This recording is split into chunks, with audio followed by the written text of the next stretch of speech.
Thank you so much for coming. I'm Lisa Fox-Martin, the chair of the board here, and we have a lot of wonderful board members here today, so be sure to say hello. Those of you who haven't been here before, how many people are new today to us? Oh, yay. Is this the Michael fan club? Right.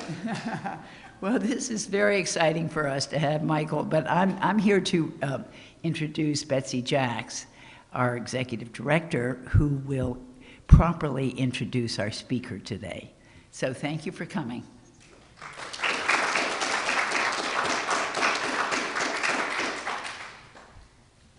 Okay, thanks, Lisa. So this is a kind of a homecoming day. We're so excited. For those of you who aren't familiar with it, we have a fellowship program here that's been going on for over a decade, and it's been led by Kate Mincaneri, our chief curator and head of fellowship.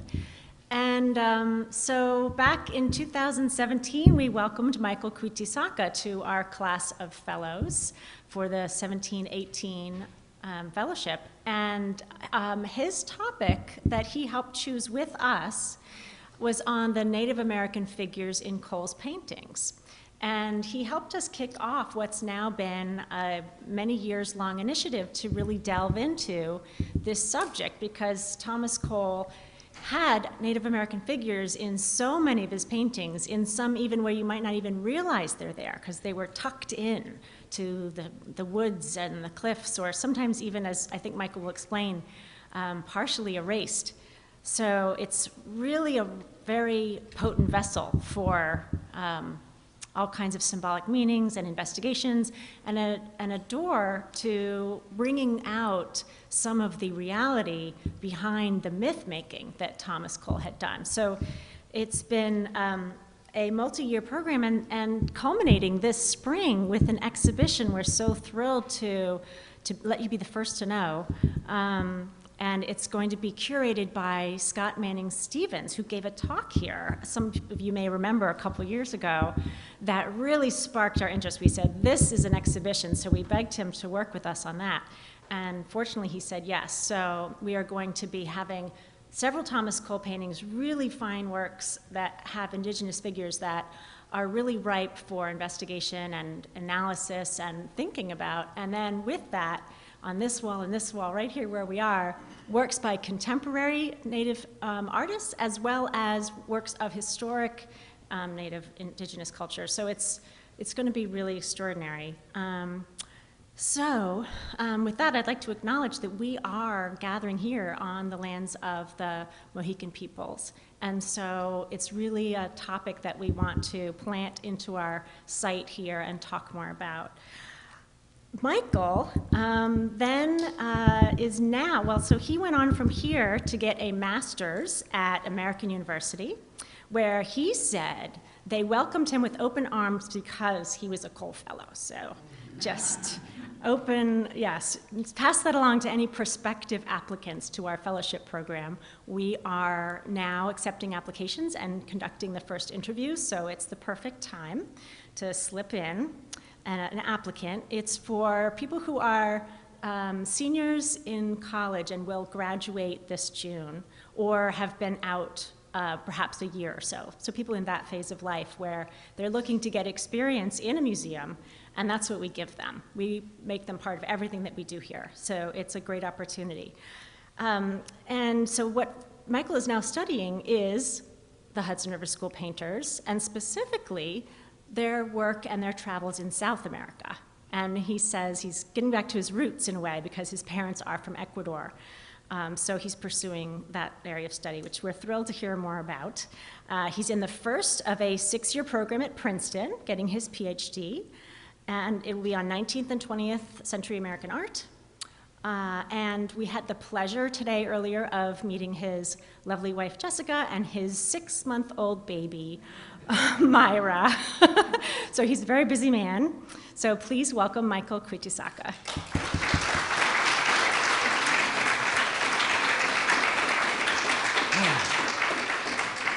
Well, I've never been an athlete before, but if this is what homecoming feels like, it feels great. All right, to begin, I'd like to thank Betsy, I'd like to thank Lisa, and everyone that made this opportunity possible, the entire team that made this opportunity possible. Hi guys, I see you in the back. When Kate brought up the idea to do this so many months ago, I don't think I could hide my smile, and thank God the restaurant we were in was so dimly lit, because my face was really red. This is a dream come true for me. The Cole Fellowship was such an important time, both professionally and personally. Professionally, it was my real experience in this field. It was the first time I got to work with a major arts institution, and it provided me with skills that I carried on into my master's work and now into my PhD. Actually, it was a Cole Fellow after me, Peter Fedoric, who laid the groundwork for my thesis research. He provided me with the quotes that you're going to see on screen today. So it really, truly does feel like a fellowship because we were really helping each other out. And personally, this place provided me with the space to grow into myself and introduced me to wonderful people with this organization, from out of this organization, that I still hold very dear, that you're all in this room. I'm really happy to see you here. Let me get this going. So it's actually quite fitting that we are in this room because it was here where I was first introduced to the painting that I centered this research on. I think it was about like, right here. Yeah. So literally living next door and working in this gallery, I took every look that I can at it because there was something about it that called me, something that wouldn't rest. And when this feeling came back, when it was time to decide on my master's thesis subject. So without further delay, I'd like to present the results of this romantic haunting. And here we go. By 1827, Thomas Cole had established his reputation as a young phenom. The landscape paintings he presented in the inaugural show of the National Academy of Design in New York City the year prior were lauded for their unique embrace of the American wilderness. Other painters had pictured the Northeast in a pastoral and domesticated way, but Cole presented it teeming with life, paying special attention to the various trees and foliage, cloud formations, and weather of the region. The Clove Catskills is one such painting. Cole depicts the Catskill Clove, a popular nickname given to the gorge between High Peak, Round Top, and South Mountain in the Catskills of New York, and it's absent of any trace of development and industry that ran rampant through the region in the early 19th century. It presents the popular gorge as remote, bountiful, and wild, choosing to omit the viewing platforms and trail markers that made the site accessible to 19th century tourists. However, the partially erased Native American figure in the composition, made visible from a cleaning in 1964, signals Cole's awareness that despite these lands being wild, they were not uninhabited. And it was this discovery that sparked my re-examination of Cole and his understanding of the Native American history of this region. While this painting was one of Cole's earliest depictions of the Catskill Clove, his erasure of a Native American figure came at a time when indigenous people were on his mind. Appearing in the Last of Mohicans series that he did in the same year and in paintings 1 year prior. As I will discuss further, Cole's journal entries reveal the research he undertook to uncover the native names of the Catskills and his success in finding that of the Catskill Falls. This desire to learn about the region's history came from a love for the mountains that he developed from his first visit as a young man, right before he emerged onto the New York City art scene. Cole's ability to push past the boundaries of conventional picturesque landscape depiction was the product of his informal development as a painter. Born in 1801 in Bolton le Moors, England, Cole's only training in the arts was as an engraver's assistant. Eventually making his way to New York, Cole's keen sense for landscape was indebted to a benefactor who sent him to the Catskills for inspiration. And this trip proved beneficial for his career, as his paintings became emblematic of an artist untrained in conventional American landscape methods, emphasizing his own vision of wilderness over faithful depiction. This side-by-side I have on screen shows Thomas Birch's Fairmount Waterworks from 1821, which follows picturesque tradition versus Thomas Cole's landscape of tree trunks done around the same time. Cole's early work set the standard that his paintings would generally follow, prioritizing robust flora and fauna over trailheads and cleared fields. Special attention was given to weather and its effects on atmosphere rather than capturing the land on a picturesque sunny day. Viewing platforms and fences were replaced with dangerous rocky outcrops over steep drops. It was an embrace of the wilderness that only an artist who trained outside of the norm could capture. And the Clove Catskills serves as one of the best examples. This perspective on wilderness would become synonymous with Cole himself and endear him to the elite circles of the New York City art world. In fact, it would fully develop into the proto-environmentalist sentiments found in his essay on American scenery of 1836, available in the gift shop. However, to claim that Cole was one of the first Americans to see the wilderness as something to revere and protect would be an injustice to the original Americans that had thought of the environment in this manner for generations. On his own accord, without firsthand knowledge on the subject, Cole's sentiments on wilderness touched upon the Native American way of life. Albeit unintentional, Cole appropriated a Native perspective on wilderness to further his own environmental interests.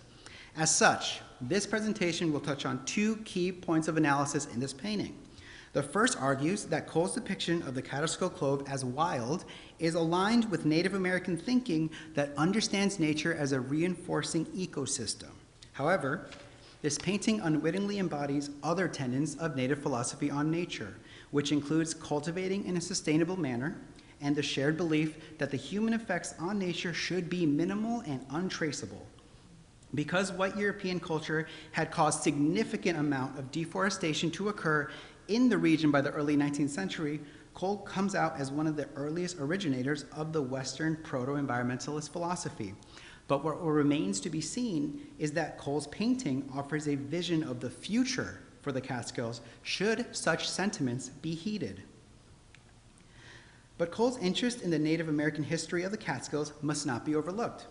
At a time when colonization and westward expansion had actively buried Native American history, Cole went searching for it. This is not to paint Cole as a savior of this Native American history, nor does it mean to exonerate Cole's paintings of any wrongdoing to indigenous peoples. His depictions of Native Americans correspond with assumptions present in 19th century popular culture that assumed their extinction. Despite this, or perhaps because of it, his thinking about nature aligns with Native American philosophies and provides a new perspective on his depiction of the wilderness. The second part of this presentation centers on the partially erased Native American figure and explores why the figure may not have served Cole's goals. I argue that Cole did not mean for this figure to ever be seen. Because Cole adhered to the trope of the, quote, noble savage, when picturing Native Americans, paintings that include them are placed in the past. I'll explain the quotes later. By analyzing other fully realized Native Americans in Cole's work, I argue that the figure he erased from the painting would have impeded Cole's work's message about the region's sustainability and his vision for the future. The Clove Catskills presents the Catskill Clove not as it once was, but what it could be if Cole's intended audience of industrialists aimed to preserve the wilderness rather than profit off of it. Indeed, by the late 1820s, the Catskill Clove had become a wellspring for capitalist ventures. Its seemingly endless supply of hemlock trees made the Clove a fitting base of operations for an international leather trade. Two major tanneries, one situated at the foothill of the gorge and another at its top, received uncured animal hides from as far as California and South America. These hides were cured using tannin from local hemlocks and were shipped to New York City or Boston for finishing. The success of these tanneries would spur others to open throughout the mountains, making the tanning industry one of the most significant and profitable in the Catskills. Equally as profitable was the budding tourism industry, which benefited from newly established roads that made the Clove and mountaintops accessible. In fact, the whole region had been made accessible due to the recent reliable steamboat transit system connecting New York City and the village of Catskill. Images made in this period illustrate the ease in reaching the Catskill summits, such as the one on screen. Tourists, marked by their fine clothing with no signs of dirt or struggle, gather around the edge to look down into the mouth of the Clove, while a horse-drawn carriage loaded with more tourists easily whisks by, going towards the summit. Popular literature, such as Washington Irving's Rip Van Winkle and James Fenimore Cooper's The Pioneers, had not only instilled an appreciation for Catskill Mountain scenery, but fueled a mythology for the entire region. Irving described the mountains as having, quote, magical hues whose summits glow and light up like a crown of glory, end quote. Natty Bumppo, the protagonist of Cooper's tales, famously stated that all creation could be seen from the summit of South Mountain, implying that one could, quite literally, become closer to God. Capitalizing on the popularity of these narratives, a high-end hotel was created along the mountainside. The Catskill Mountain House opened in 1824 and situated on the very spot that Natty Bumppo described would become the main attraction of the Catskills for the cultural elite. During its lifetime, prominent authors, artists, merchants, and even American presidents would visit and stay in this hotel. And by the late 1820s, the region was included in what came to be known as the Grand American Tour, a series of leisure destinations that extended to the White Mountains in New Hampshire and Niagara Falls. As such, walking trails were created to lead tourists to the great features of the Catskills, such as the Clove and the waterfalls, where viewing platforms would ensure their safety and enjoyment. And as art historian Alan Wallach has pointed out, the development of American landscape painting in the early 19th century went hand in hand with the rise of landscape tourism. As more scenic areas opened to tourists, so did the possibilities for landscape subjects. The early works that launched Thomas Cole's career were scenes in the immediate vicinity of the Catskill House. The effects of industry and tourism had made a physical mark on the landscape, but most of Cole's work demonstrates a conscious decision to omit any traces of them. And the Clove Catskills is no exception and is emblematic of this artistic license. The canvas depicts the Clove at the peak of autumn. An abundance of vibrant red, yellow, orange foliage contrasts against the dark colors of the trees caught in the shadow of a passing storm. The viewer is positioned at the edge of a rocky outcrop, which provides a view that spans past the Catskill peaks into the horizon. Absent is the village of Palinville, which is located at the foot of the Clove. Also absent is any signs of the roads that cut through the mountains. Cole pictures the Clove as antithetical to the way entrepreneurs would favor it, not dotted by factories, tanneries, industry, but remote, unsurmountable, and wild. This decision was counter to the way that 19th century Americans had learned to avoid nature. As art historian Kenneth Myers argues, Protestant philosophy throughout North America warned that the forests and mountains were places of spiritual as well as physical danger. On screen is a representation of what would be considered successful land ownership in this period, the Van Bergen Overmantel that depicts the farm of the wealthy Van Bergen family dated around the 1730s. Myers asserts that cleared fields, boundaries marked by fences were not only markers of safety, but also of ownership and successful land cultivation. As such, a successful Dutch farm was judged not by how much of its surrounding wilderness it was able to take in and tame. That Cole chose to omit any markers of boundaries, cultivation, and industry speaks to not only a rejection of this conditioned philosophy, the fear of wilderness, but towards an alternative perspective. His thinking about the environment and the negative effects of industry fall in line with beliefs espoused by Native Americans since the advent of white settlement. In fact, Cole happened to be interested in the people who once lived in these mountains, the neighboring tribes of the Yusopis and the Mohicans. Two entries from Cole's journal reveal an interest in this subject. On October 9, 1838, Thomas Cole wrote in his journal the following, quote, "It is to be regretted that a better name has not been given to the Catskills, that the Indian one had not been preserved," end quote. Such an entry reveals not only an awareness of the Native American history of the region, but of its erasure. However, just under a year later, on June 20th, 1839, Cole would see his desire partially fulfilled. Quote, I have at length discovered what I have long desired, the Indian name of the high falls of the Catskill. It is mentioned in an old deed, dated 1767, which deed alludes to older deeds of older date. The name of the falls, Quituisaca. I wish it had been a little more euphonious. It is the Dutch pronunciation of the Indian word, end quote. With these entries, although they were written 12 years after the completion of the Clove Catskills, they reveal a long desire to discover the native names of not just the Catskill Falls, but the entire mountain range. For Cole to invest time into uncovering the native name of the Catskills and to lament its loss runs counter to the social consciousness surrounding indigenous people in the 19th century. His research came at a time when Native Americans were considered the remnants of an era long gone. By the early 1800s, the white American populace accepted the utter extinction of the Native American as a fact. Cole's perception of Native Americans and the North American perception of them at large was shaped by contemporary romantic literature, poetry, and art that placed Native peoples strictly in the past and furthered the myth of their demise and inevitable extinction. But by invoking the name Quituisaca, the native place name of Catskill Falls, Cole had momentarily revived a name that had largely been erased by Dutch colonization. He had also touched upon the most significant tenets of Native American philosophy and history, that being place names.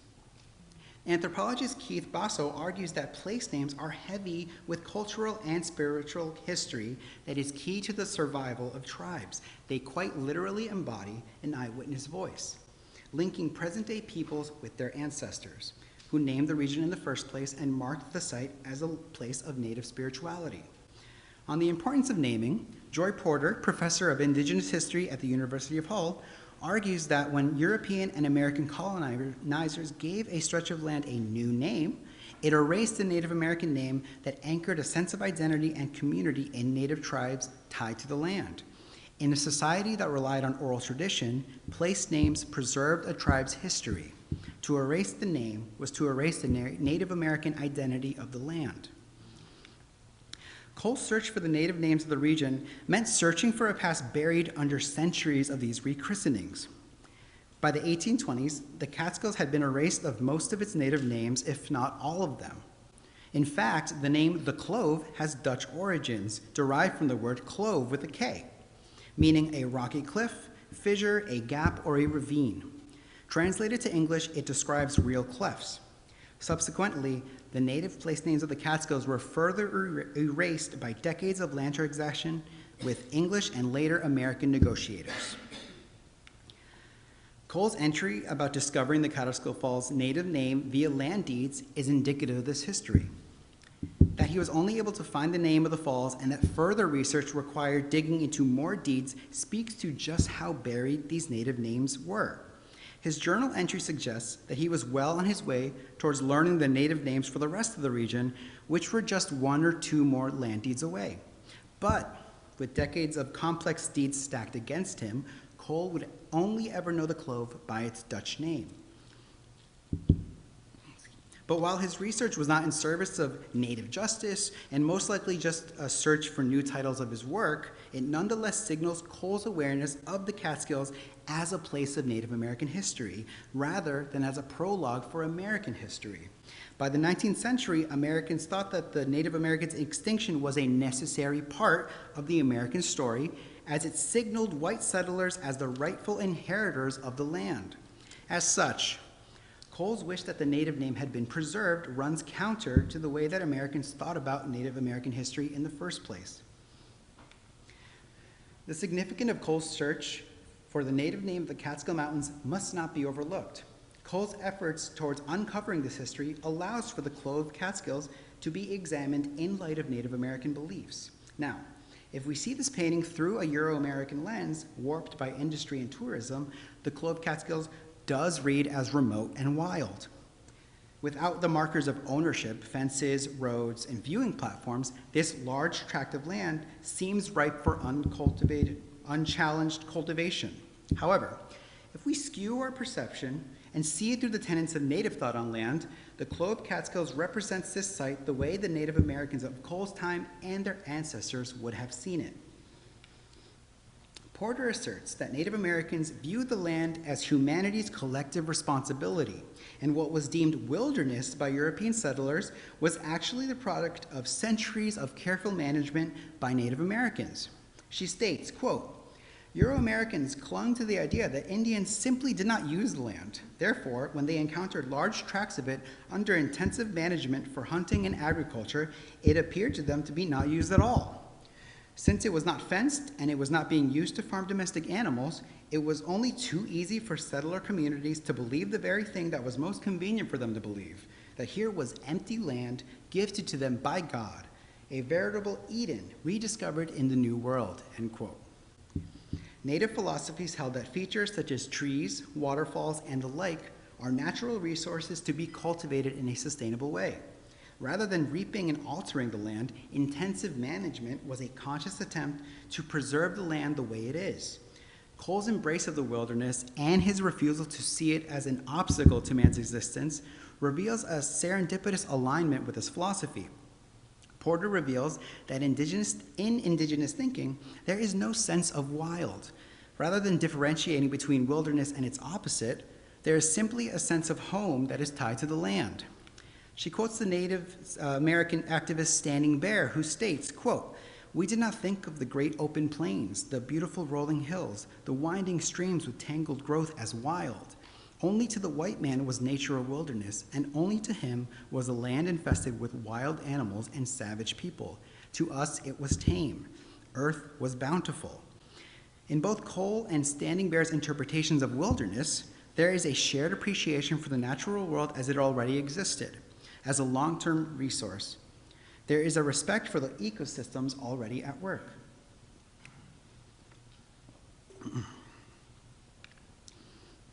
The Clove Catskills is indicative of Cole's respect for these ecosystems. The omission of tanneries and factories is a clear statement against humankind's overstepping. Consider that Cole, having the artistic license to depict the region in whatever season he wanted, consciously chose the prime of autumn after a storm. He depicts the Clove during a transitional season, introducing death as a crucial element in its life cycle. I'm going to just point, sorry. The deep red of the foliage not only signals leaves on their last breath, over there, but also calls attention to a small stream of water pouring from the rock. It is this stream that reveals the storm as having made its way through, leaving damaging but necessary marks on the landscape. The tree branches to the right, stripped of their leaves and writhing in agony, are in stark contrast to the foliage being nourished by pools of water to the left. This suggests that the branches were the victims of a harsh lightning strike. As such, Cole represents the storm as simultaneously delivering death and reviving the foliage. Likewise, he presents autumn as the beginning of a process of regeneration, in which trees and foliage undergo a natural process of sustainability and illustrates this region's ability to replenish itself. This is an ecosystem that is self-sustaining.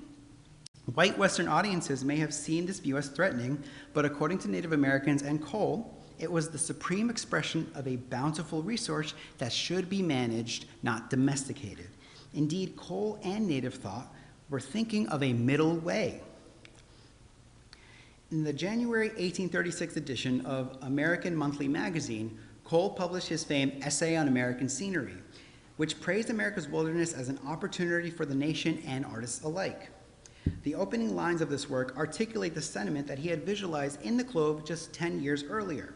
He writes of the American wilderness and white Americans' duty to it, quote, "It is his own land, its beauty, its magnificence, its sublimity, all are his, and how undeserving of such a birthright if he can turn towards it an unobserving eye, an unaffected heart," end quote. The essay accepts that industrialization is the path that humanity will take into the future, yet Cole believed in a compromise between development and preservation.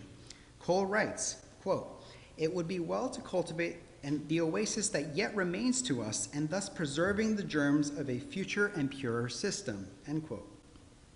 He further explains this point in a journal entry of the same year, quote, If men were not blind and insensible to the beauty of nature, the great works necessary for the purpose of commerce might be carried on without destroying it, and at times might even contribute to her charms by rendering her more accessible. But it is not so. They desecrate whatever they touch. They cut down the forest with a wantoness for which there is no excuse, and leave the herbless rocks to glimmer in the burning sun, end quote. Simply put, what Cole was calling for in his essay and private journal was the abandonment of the binary philosophy of an untouched wilderness versus developed land. In his text are seeds of a philosophy of nature. However, Cole does not account for the Native Americans who had been practicing such philosophies for generations. In fact, a middle way of thinking about the relationship between humanity and nature had been a way of life for Native Americans for centuries before European contact. As Joy Porter has pointed out, quote, "The written and oral histories of many Native American peoples indicate that their cultures evolved over thousands of years, largely in symbiosis with the earth that sustained them," end quote. She notes that rituals and practices in Native American tribes had developed with a consciousness of overpopulation in mind, such as the conscious spacing of children and the use of plant contraceptives. Further, she outlines a history of 19th century Native American voices that warned against continued exploitation of the land, such as Tecumseh, Black Hawk, and Chief Joseph of the Nez Perce. To clarify, Cole should not be placed in the same categories as these Native American activists, nor should his paintings be exonerated for any negative impact they may have had on indigenous people. Much work has been done on Cole's Native American subjects and how they furthered a stereotyped understanding of Native Americans. However, he has also had a more complicated relationship to Native American culture than previous scholarship has addressed. As he sought to learn the native place names, perhaps to add color and history to his paintings, he may also have gleaned something of their way of life. Whether conscious of it or not, Cole was working in a pictorial mode that aligned with native thought. Both rallied for a middle way that recognizes nature as a collective responsibility and inheritance. And even though Native Americans had lived this philosophy for centuries, Westerners had largely overlooked it, seeing the land as a consumable resource instead. As such, Cole's early paintings are not only an embrace of the wild elements of nature, but also offer his audiences another way to perceive it. The Clove Catskills is not a vision of how this site formally appeared, but rather how it could have been, and indeed how it could be if Americans changed their approach to nature. Okay, and I know what you're all thinking. If Cole's philosophy on wilderness aligns so well with Native American thought, then why did he erase the Native American from the picture? It remained covered up until 1964, after a cleaning by a conservation lab revealed it. This ghostly figure takes up the central axis of the composition. Visually, it is an awkward aspect of the work. It is hard to see even in the painting's clear state.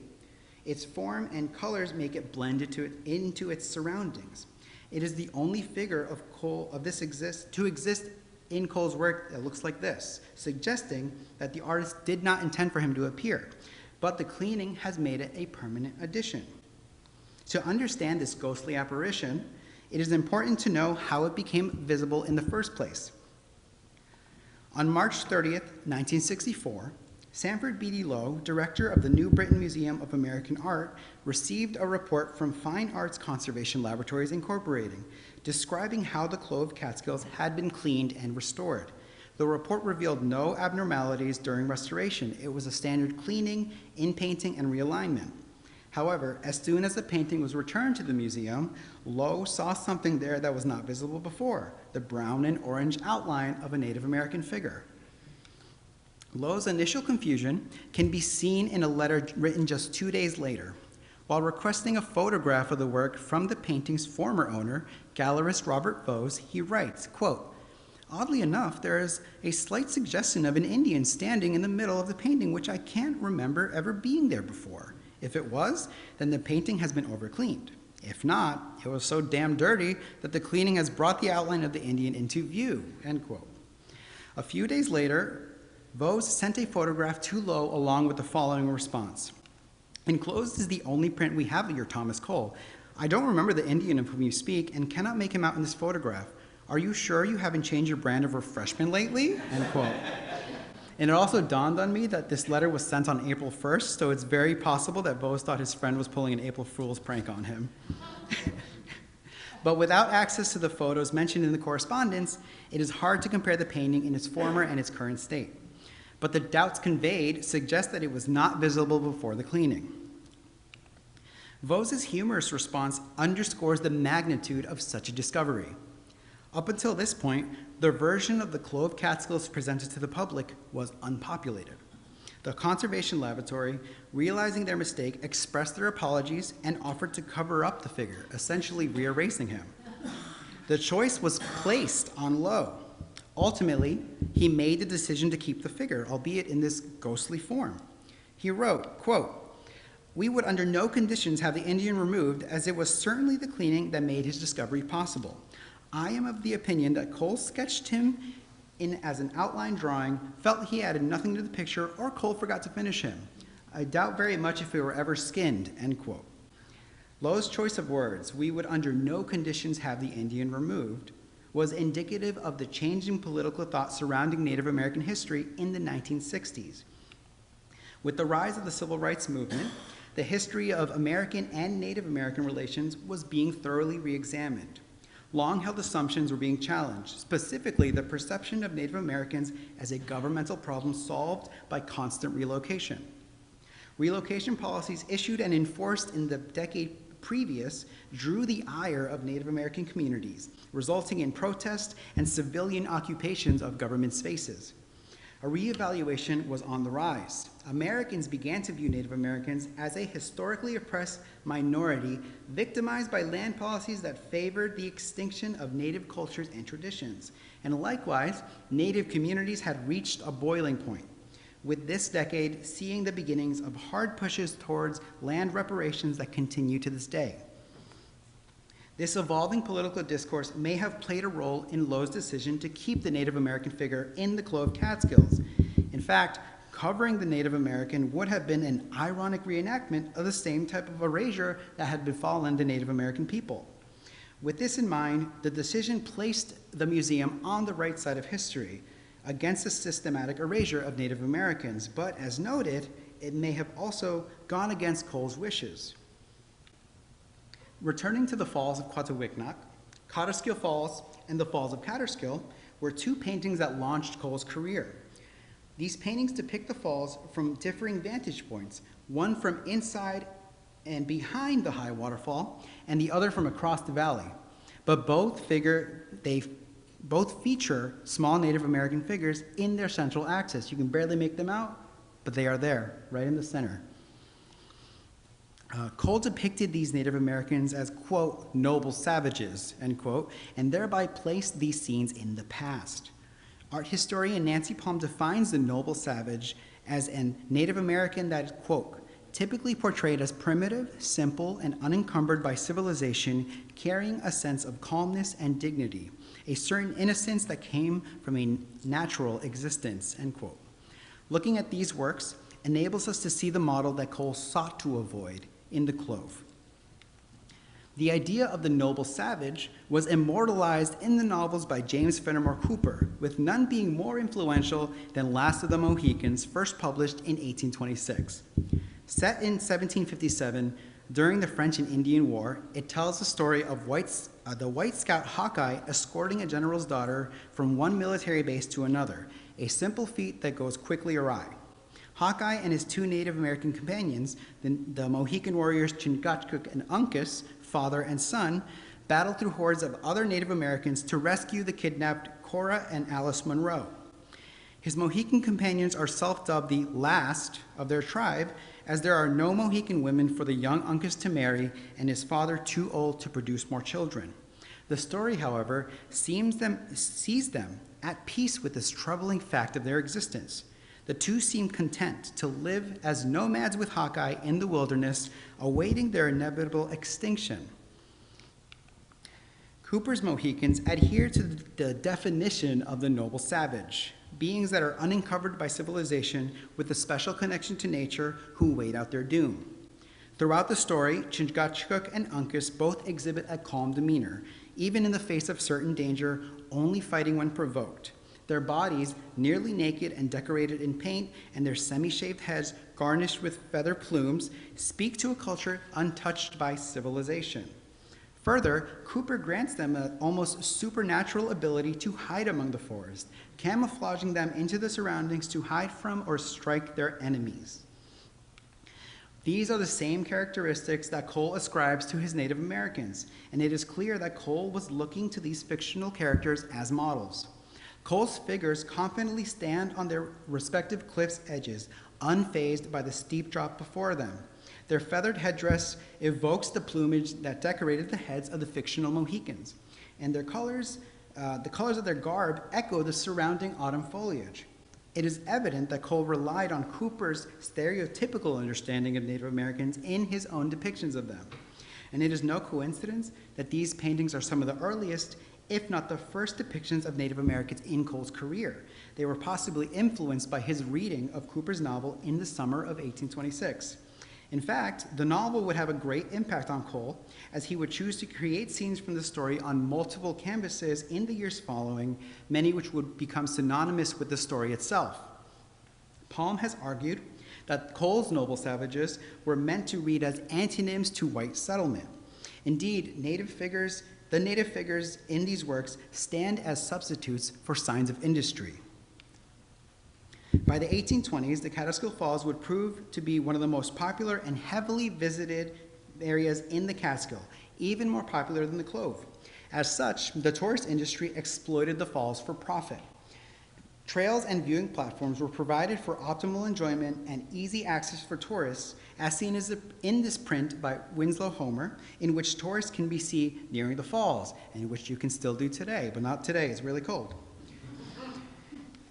Both of Cole's paintings show no trace of viewing platforms or easy access, but he does include Native American figures. And Cole depicts these figures following Cooper's lead, thereby marking them as remnants of a lost world. Thus, these scenes are plucked from the present and thrown into the pre-industrial past, in which the last of the Mohicans is also set. Whether conscious of it or not, this is the very function of Cole's Native American figures. They personified the pre-industrial past. It is ironic that a Native American figure would have impeded Cole's vision of the Clove as a sustainable resource for the future, a sentiment that so closely aligns with Native American philosophy. But just as ironic is that this message was lost on the audience of industrialists that Cole was hoping to appeal to. However, that didn't stop Cole from creating these subtle protests throughout his work in his early years. But with his call for change largely ignored for many years, it is no surprise that Cole's frustration with the industrial elite festered until the point where subtlety was no longer an option. If the Clove Catskills marks a time where the young Cole was still optimistic about the nation's future and preservation of the wilderness, then the regrets expressed in Essay on American Scenery a decade later serve as an outright decree and manifesto for change. By the time he published his essay, Cole had grown from a hopeful young artist to an established painter fully aware that the wilderness would be a fleeting memory if he did not intervene. On screen, once again, is a quote from his journal that implores humanity to change its extractive relationship to nature. To conclude this presentation, I'd like to reinforce the idea that Cole should not be seen as an advocate for Native American rights and history, because the artist's only frame of reference for indigenous people at the time was through a twisted lens provided by popular literature and the noble savage trope. Cole's Native Americans adhered to these stereotypes, thus placing scenes with them in the past, a past that simply did not exist. Nonetheless, by erasing the native figure in the Clove Catskills, or at least attempting to, Cole kept this depiction out of the past and provides an alternate view of the future, one where wilderness could still be a resource while still being respected and preserved. These philosophies would be outrightly explained and clearly laid out in Cole's work as he grew older. But, like the noble savages that he pictured, Cole realized that his philosophy was doomed and that the future was mechanical. As such, the Clove represents a time when the young Cole, just off the heels of a successful debut and still taking in the newfound beauty of the Catskill Mountains, held on to the belief that humanity would come around from its wasteful ways and perhaps naively offered to show them a way to a sustainable future. Thank you.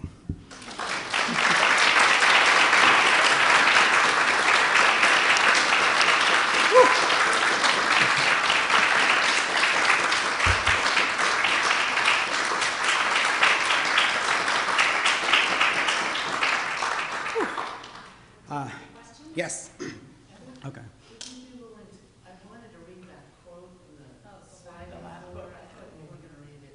The one, this one. Yeah, I read it earlier, but I'd be happy to read it again for you. So if men were not blind and insensible to the beauty of nature and the great works necessary for the purpose of commerce, the great works necessary for the purpose of commerce might be carried on without destroying it, and at times might even contribute to her charms and rendering her more accessible.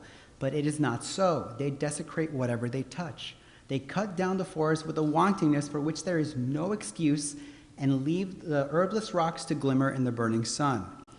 If you haven't been to the Cole House, they do a fantastic job of recreating these words with Thomas Cole's voice. It's a paid actor. Very interactive, very amazing. Check it out. I might be a little biased. I used to work here. Thank you. Over there. How do you know that it was Thomas Cole who erased the figure as a Native American rather than somebody followed him or some owner of that painting? So the question is, how do we know it was Cole that erased the Native American figure and not somebody else, maybe a former owner or somebody after? So this is the provenance of the painting. So Thomas Cole made it, and he actually had it for sale. Without the Native American figure, he erased it, and it didn't sell. It didn't sell until 20 years after he died, I want to say, and it was bought by an industrialist. His name was James Levi, who made innovations in like boilers so that trains could run more efficiently. So literally like the last person that Cole would want to buy his paintings, but that's like the story of Cole. Like these industrial people loved him. So if there was a Native American in the painting and Levi was like, I don't like this Native American, I think that would run counter to the way these industrialists romanticized Native Americans. They in fact loved to see them because it pictured a land that was from long ago and like, oh, look at this beautiful land that's now mine, and I've, taken all these trees and made a profit off of it. America the Beautiful, After that, after Levi had it, the gallerist bought it, and maybe the gallerist could have. It's hard to say, but all the object files, they don't really, there's nothing nefarious about them. So unfortunately, I do have to take it at its word that it was Cole who decided to strike him. There just doesn't seem to be anything in the painting's history that would make someone want to erase it. I don't know if they can do this, but today, maybe they couldn't do it in 1964, but theoretically, they could tell when the paint was actually applied to erase that figure. Yeah. The paint was applied at the time of Cole's life. Yeah. And you could say he did it. You're right. I don't know if they have that information, but theoretically, you could do that. So to echo your sentiment for everyone else, technology exists where you can tell when a painting, when paint was applied and when it was taken off. Really cool work. So during my thesis research, and again, this is research that I did in 2019 before the world stopped. So like it's up there. I just got to reactivate it sometime. During my thesis research, I did also have an assumption of like, well, how do we know it was Cole? Cole did do a lot of erasing in his works, and it was a chapter in the exhibition catalog by Betsy Kornhauser that stated that he just loved to go and erase things. He loved it. So it's not out of the realm of possibility that Cole was like, you know what, this isn't working, let me take it out.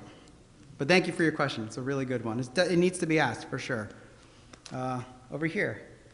Thank you. It's a great talk. Thank you. I'm just curious. The Clove was done in 1827. Yeah. Which makes one think that maybe the Indian wasn't necessary because he put it in Catskill Falls and those two. So I'm just curious, when you showed the Catskill Falls, I didn't really see an Indian until you Yeah. Enlarged it. But where were the falls from the Clove? Do you know? Does it matter? Oh, yeah, you can go there right now. So the Clove, if you drive up, what's it, 23A? Yeah, you actually pass the waterfalls that are pictured, and you're driving along the Clove. So they're right next to you. So you can literally go to the spot that the Native American is in. Like, you can walk there. Okay. Yeah, don't do it, it's dangerous, but you can go there. Thank you. Yeah, of course. Hi. Maybe he, excuse me, maybe he did do the erasure on purpose because he recognized that the Native Americans were disappearing. Mm-hmm. So I'm not surprised that there is this figure that has become evident with the cleaning. It might be very purposeful. Your talk has such a broad opportunity with what's happening in the Hudson River Valley right now and in the Catskills. Are you going to publish it? This, honestly, when I did my thesis, it came at a time, so this is what I did to graduate with my master's thesis, and it came at a time when I needed to graduate. The world was on fire, you know, this 2020, it was March. And so when I was putting the finishing touches on it, I was even lucky to have all my research done because I had contemporaries that still needed to go to France or go to this place, and they couldn't because everything was locked up. And I'm so lucky to be an Americanist because everything's here, you know. I say that to say that the most I've ever done with it is this. So maybe publishing is in its future, you know, or maybe I present this talk somewhere else. But I thank you for considering it something to be published. You know, I'm in a PhD program now, so I'll be like working on other things that might be published too. But this work will always have a special place for me, for sure. Yeah. In the back. Yes, I was just wondering if you looked at Lament of the Forest from 1841 in terms of the mention of the noble savage. So Lament of the Forest, correct me if I'm wrong, is that Cole's poem where he basically is really sad that the forest is disappearing? That's it, okay. That kind of goes in line with what I was saying about Cole being young in 1827. Mind you, he just got on the field 1825. He was on the bench. He's happy to be playing, you know. So 1827, 2 years later, he's making these paintings, and they're very popular, although this one didn't get sold. I would consider him, and I'm wondering if other art historians would agree, he was not someone to rock the boat when he was 25, 26. You know, he was kind of just happy to be getting paid. I mean, he was the only income for this house of like, how many people? A lot of people. His painting, well, actually that was in the 1830s. But as a young man, not looking to shake anything. So by the time he grew older, more established, a little more money in his pocket, he's able to produce the Lament of the Forest and say, can we stop with the cutting down the trees? Can we stop? Come on, people. He's able to produce the Oxbow, which is basically, if you look at that painting, and I should have put it up, it's a painting that is literally divided. Half of it is cultivated, half of it is wilderness. And many people have talked about it as him expressing, we got a choice, people. We can either go this way, we can either go that way, or we can meet in between. And it's only when he became established that he was able to start being a little more louder with his protests. At least that's my theory. Thank you for the question. Right. Well, I think you just answered my question, but I still would love for you to address it in some way. It seems to me, from what I know of Cole, that he started out as a romantic, maybe very much informed by what was going on in Europe, applying it to an American context, but basically it was all that nostalgia that was going on. It was, frankly, nostalgia that was selling. Yeah. And so to portray a Native American in a nostalgic, sentimental kind of way, to me, seems like, you know, that's you know, where he could make his money, as you just said. Yeah. Starting out, he could see where the market was, and that worked. But it's almost like, and I guess this is a question for you, if he sort of got bitten by his own bug, as he continued to paint the wilderness, he started to see it disappear. Yeah. And he changed, he evolved, as all of us do, as artists do. So that by the time he wrote Essays in American Scenery, yeah.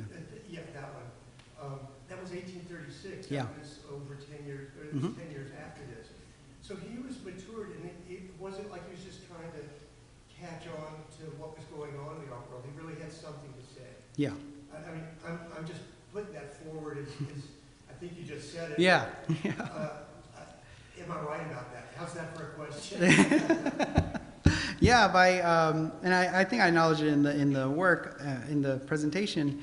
By 1836, he said, I need to do something. You know, if I don't start being a little more adamant about how I feel about this forest, I have an audience, I have a platform.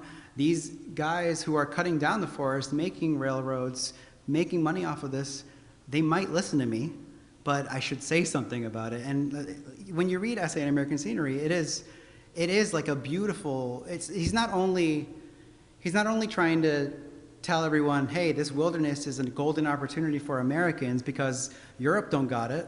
You know, I don't know what's going on in other places of the country, but like we are a beautiful land full of this bountiful wilderness, and we need to protect it. He was trying to change the whole perception of the wilderness, not just to the industrialists, but like you and me and like, you know, the common folk. And it is no coincidence. I do believe that this was talked about in Nature's Nation, the exhibition at Princeton in 2018. It is no coincidence that after Essay on American Scenery, after Cole got more vocal about it, white people started to listen, and we had national parks start to be made. You know, so I do consider Cole is one of the earliest proto-environmentalists. You know, people like to talk about Thoreau and his books as like one of the first embraces of the wilderness, but that came in the late 1800s. Thomas Cole is saying it in the mid-1800s. But then again, I also mentioned that Native Americans have been saying it forever, and of course, the minute a white guy says it, they're like, hey, we should listen. Yeah. So yes, I agree. Cole definitely was emboldened. He wanted to save it. He had a hero complex, you know, and if he didn't intervene, he would be really, he would regret it for sure. Yeah. Well, Land of the Forest is like right around that 1938. Yeah. And it's like from the perspective of the tree getting massacred. Yeah. Right? So it's like so powerful. Yeah, so Lament of the Forest, for people who don't know it, is, as Kate just said, is the perspective of a tree. You know, it's a perspective of a tree going through this industrialization. So you can only imagine how sad it must have been to be a tree at that time. Yes. I think we struggle a lot to not get stuck in binaries as the key dimension here. There's either civilization or there's not, or Indians or there's not. Your subject is amazing because it transcends that, since the Indian is both there and not there. Yeah. And I think that could be developed because Cole is obviously somebody that we care about here in this spot, but also somebody that is part of the history that has challenges.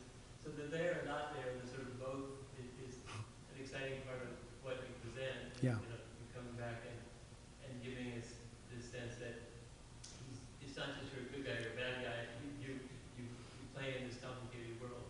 Yeah, and thank you. And I do think that, you know, I was having a conversation with Kate earlier today about how some scholars have written about these guys very like romantically, and I'm looking at some of the South American work that they have done, and a scholar that I'm reading that published in the late 80s is talking about these guys. Oh, they went down there, and South America was such a beautiful refuge for them, and they just captured the beauty of it. It's beautiful, and it's amazing, and I'm over here thinking, well, these paintings that they made do contribute to the fact that we look at South America as like a place to take. You know, the coffee, trees, petroleum, it's just a place that we just kind of take from and use. And these paintings had a huge part in that. But I think it is up to people like me and people coming with me to not paint these guys as bad guys. Like they're just products of their time,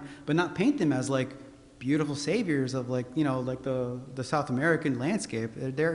It's a gray area. It's in between. I'm really happy that like we can play in this gray area too, because I think there's so many stories that can be said out of it. Yeah, and I agree. Thank you. Oh, back all the way over there. Michael, I'd like to congratulate you on such a wonderful talk. Thank you. Fabulous subject.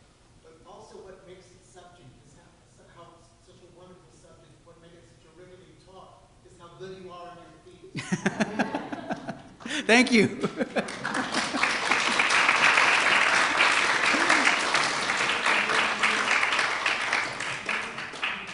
personal connection and your relatability to the subject makes it personal and relatable for us.